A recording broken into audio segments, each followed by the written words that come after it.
के पूर्व राज्यसभा सांसद और राजद के पूर्व नेता अशफाक करीम ने आरजेडी से इस्तीफा दे दिया है। अशफाक करीम ने लालू पर गंभीर आरोप लगाए हैं।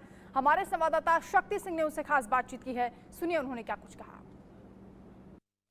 हमारे साथ है राज्यसभा के पूर्व सांसद अशफाक करीम साहब हमारे साथ हैं। सर, आपने आरजेडी से इस्तीफा दे दिया है, क्या कारण है सर कि आपने पार्टी से इस्तीफा दे दिया? देखिए, मैं बहुत लंबे समय तो नहीं रहा आरजेडी में। मैंने 2018 में आया था और ये 2024 है। और जो मैंने इस बार देखा वही लालू जी पहले 6-6 सीट मुसलमानों को दिया करते थे पार्लियामेंट चुनाव में, लेकिन आज ठीक है, गठबंधन आज है, गठबंधन की राजनीति है, फिर भी उनके पास 26 सीट थी। 26 सीट में 2 सीट दिया उन्होंने मुसलमान को और 3 सीट दिया उन्होंने सहनी जी के वीआईपी पार्टी को। तो जिसकी आबादी है 18% बिहार में, उसको 2 सीट, और जिसकी आबादी है 2% उसको 3 सीट। देखिए, मुसलमान सिर्फ वोट देने के लिए नहीं पैदा हुआ है, और बहुत सी पार्टियों के जो अध्यक्ष हैं वो बोलते हैं कि मुसलमान से सिर्फ वोट लेते हैं राष्ट्रीय जनता दल के लोग, लेकिन उनका जो हक है वो नहीं देते।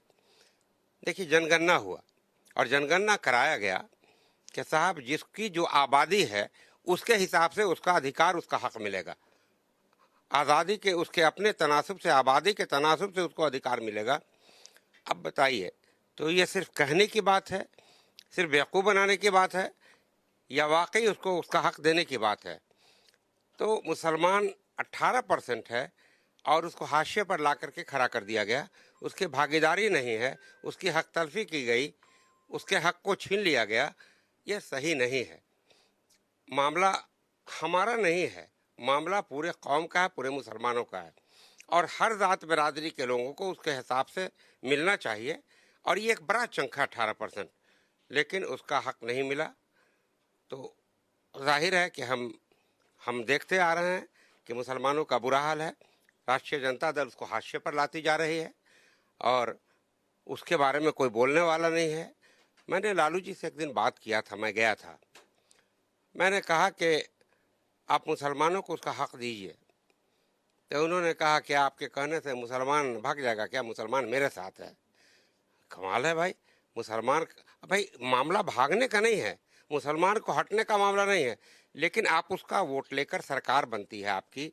डिप्टी चीफ मिनिस्टर बने तेजस्वी जी, हमारी इच्छा थी कि वो चीफ मिनिस्टर भी बने, लेकिन जाहिर है ये इच्छा के साथ साथ हमें ये भी था कि हमें मुसलमानों को अपनी भागीदारी मिलनी चाहिए और दूसरे भी लोगों को, दूसरे जात बरादरी के लोगों को भी उसकी अपनी साझेदारी मिलनी चाहिए।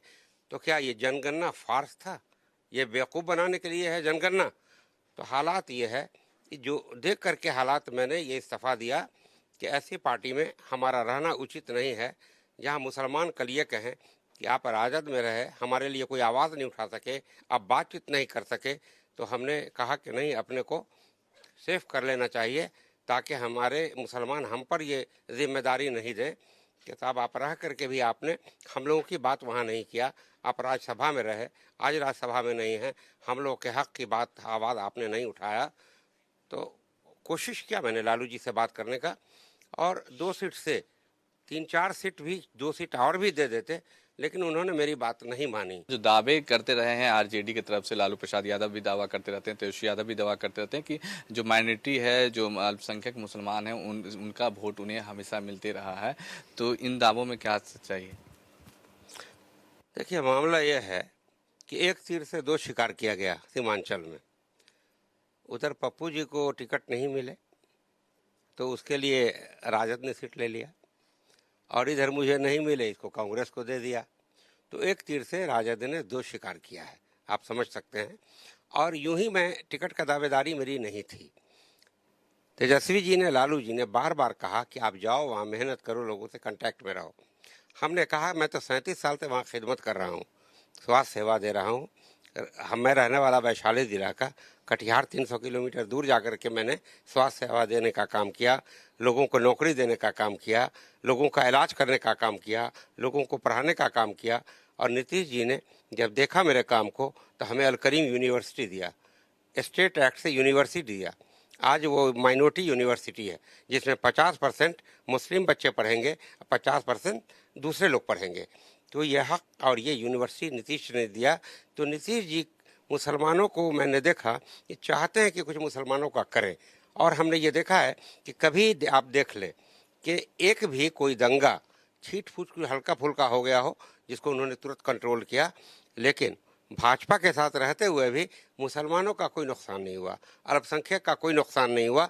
तो मैं समझता हूँ कि नीतीश जी को आगे और मजबूत करने की ज़रूरत है मुसलमानों को, ताकि और सरकार है और सरकार से आप काम ले सकते हो, इलाके का काम हो सकता है। और जहाँ तक है ना शाहब साहब का मामला हो या किसी का मामला हो, आप देख रहे हैं आज देवेंद्र जी ने क्या क्या बोला। देवेंद्र यादव जी ने देखा, पूरा आप सारे अखबार में छपा, आप लोगों को के थ्रू उन्होंने लोगों तक बातें पहुंचाई। तो हालात आप तो छुपा हुआ नहीं है। तो राष्ट्रीय जनता दल का उल्टी गिनती अब शुरू हो गई है और जो बड़ा चंक था वो खिलाफ हो गया है मुसलमान, और उसका रुख सरकार की तरफ, बिहार के सरकार की तरफ जा रहा है। और एक बात मैं खुद से कह दूं कि मुसलमान उनको सेकुलर समझते हैं, नीतीश जी को सेकुलर समझते हैं। ऐसा है कि जब वो राजद में चले आए तो सेकुलर हो गए, अगर भाजपा में चले गए तो कम्युनल हो गए। ऐसा नहीं है। और सेकुलर होने का बड़ा सबूत है कि एक माइनॉरिटी यूनिवर्सिटी अल करीम यूनिवर्सिटी उन्होंने बिहार में दिया भाजपा के साथ रहते हुए, और साथ साथ मुसलमान को प्रोटेक्शन को, और जितना धरोहर है मुसलमानों का, जितनी खानकाहें हैं, सबको करोड़ों करोड़ देकर बड़ा बड़ा भवन उनका बनवाने का काम किया, मदरसा बोर्ड को मजबूत किया, टीचर की सैलरी बढ़ाने का काम किया। तो हम देखते हैं कि वो मुसलमानों का हित नहीं करते बल्कि हित में रहते हैं, जबकि भाजपा के सरकार में है। तो हम लोग इतना मजबूत करें ताकि उनको कह सकें कि आप अलग आ जाइए। तो जब तक हम मजबूत नहीं करेंगे, हम इस वोट को वहाँ उनको नहीं देंगे, तो फिर वो इस तरफ कैसे लौटेंगे। इसलिए जो आदमी काम नहीं कर रहा हो, सिर्फ जनगणना करा के ठग रहा हो, और कोई आदमी है कि काम कर रहा हो, तो नेचुरली उसकी तरफ लोगों का ध्यान जाएगा। और मुसलमानों का मैं आह्वान करता हूं कि अब भी हम लोग सिर्फ वोट देने के लिए नहीं पैदा हुए हो, देखो, समझो, परखो। अशफाक करीम ने बहुत सोच समझकर यह फैसला लिया है और आप लोगों से पूछ कर फैसला लिया है। कटिहार के लोग, सीमांचल के लोगों से, बिहार के लोगों से मैंने पूछ कर लिया है। यही मुसलमानों का सेंटिमेंट है जिसकी वजह से ये मैंने फैसला लिया। ये मेरा अपना फैसला नहीं है, अपनी वजह से नहीं है, बल्कि मुसलमानों के सेंटिमेंट का है। और वो हिंदू भाई जो सेकुलर हैं उनके भी सेंटिमेंट का मामला है।